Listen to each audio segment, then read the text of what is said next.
Botanical গার্ডেনে 20 টাকার জায়গায় প্রবেশ ফি 100 টাকা করা হয়েছে। এটা একবারে উচ্চ পর্যায়ের লোকজনের নিয়ে কথা বলছেন। আর এইটা আপনি এটা কেন করা হলো এবং এইটাকে আপনি কিভাবে দেখছেন? এটা তো ফ্রি হবে। আচ্ছা, না আমি যেভাবে দেখে আগে বলি, মানে বিনোদনের জায়গা নেই যে। হ্যাঁ ঠিক আছে, আগেও একটা ফি ছিল, তবে এটা আমার ব্যক্তিগত মতামত। কেননা দেখেন, এইটা তো অনেক দিনের একটা প্রক্রিয়া।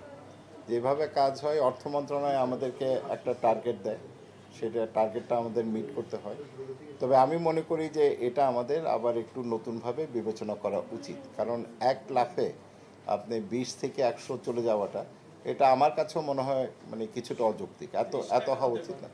মানে যেটাই হোক, একটা ফি থাকতে পারে, তবে এত বাড়াটা হয়তো ঠিক হয়নি। তো এটা যেহেতু সিদ্ধান্তের প্রক্রিয়াটা অনেক আগে ছিল, বিষয়টা আমার নজরে এসছে এবং আমরা দেখব।